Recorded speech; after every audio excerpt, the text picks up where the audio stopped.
it's really changed. Because I'm the chief of police here. Are members of the Eli Whitney Trades. But had an honest mob at my back. For YTV. For YTV. For YTV. For YTV. This is your Yale Week.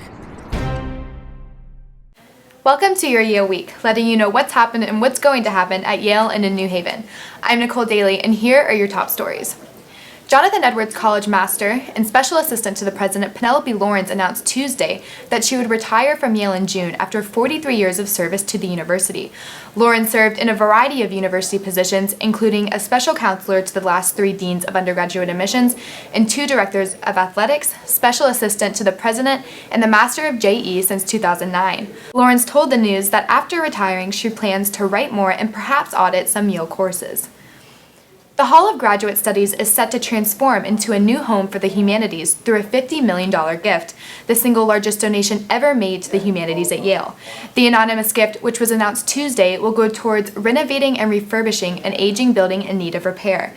Taken together, the gift, which ranks among the largest gifts to the humanities in the history of American education, and the committee's approval of a humanities center signal a renewed commitment to a field that many academics have worried is faltering.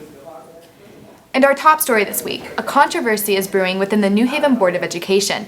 As of now, the board has 8 voting members instead of the approved 7 as a result of a counting blunder. To provide an in-depth look, Noah DePonte Smith, the reporter on the story, will join us later in the show. But first, for a quick look at next week, Wayne Zhang. Thanks, Nicole. Snow has finally hit New Haven, and there will be more this weekend. The forecast has pushed up times for women hockey's home games. They play Union on Friday at 3 p.m. and RPI on Saturday at 1 p.m. Also at home, Yale Gymnastics will host Ivy League opponent Penn on Saturday at 1 p.m. in Payne Whitney Gymnasium. Yale alumni are putting on a production of The Music Man at the University Theater. Tickets for the American Classic are available for performances on Saturday at 2 p.m. and 8 p.m. and Sunday at 2 p.m.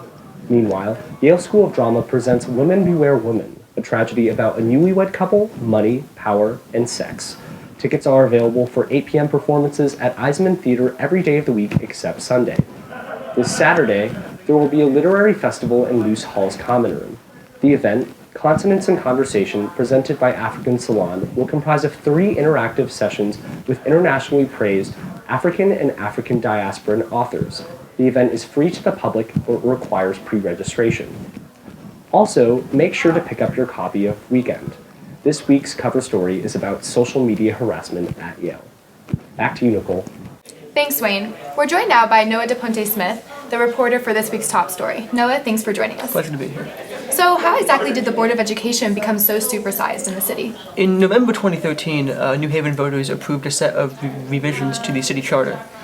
One of those revisions was that the Board of Education, which was formerly all made up of appointed members, would have 2 new elected members on the board, along with 2 student representatives. But the Board of Education failed to account for the addition of these 2 new members in the appointment of new members to the board in the interim. The result has been that the Board of Education, which is legally allowed to have only 7 members by the city charter, has 8. Because there are still 5 appointed members whose terms haven't ended, when there should only be 4. Okay, so, you've kind of already started on this. Why have the Board of Alders and Board of Education come to heads over this issue in particular? Well, in mid-December, the Board of Education said that what we're going to do for next year is just allow 8 members for 1 year, and then 2 members' terms will end at the end of 2016, and then the mayor just will appoint 1 more person to replace those 2 people. A few days after that, the Board of Alders decided to end 1 board member, Daisy Gonzalez's term, 3 years early. It was supposed to end at the end of 2018, but they said, no, it's going to end on December 31st, 2015. The Board of Education said no. They said, no, we're keeping Daisy Gonzalez on the board. So she sat at the board meeting that was earlier this month. So what are the next steps in this controversy from both sides? Well, it's not entirely sure as to what will happen. What's likely to happen is that the Board of Alders will sue the Board of Education to get Daisy Gonzalez off the board. Both sides have legal cases in their favor. The Board of Education, which is backed by Mayor Harp in this instance, says that the Board of Education is a creature of state law, and therefore the Board of Alders has no say over its composition. The Board of Alders say that, well, we have no say over your composition except for appointed members. We can reject your appointed members from sitting on the board.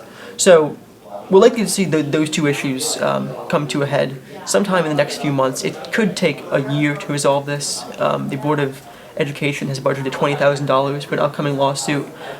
So this is going to be an issue that we're going to be facing for a long while. We'll definitely be watching to see what happens with the story. Noah, thanks so much for joining us again. That's it for this edition of Your Yale Week. Have a great weekend. Last week, the chairman and CEO of PepsiCo, Indra Nooyi, became the School of Management's most generous donor. Though the School of Management has not disclosed the size of Nooyi's donation to the school, this donation combined with Nooyi's past gifts makes her the most generous graduate of the School of Management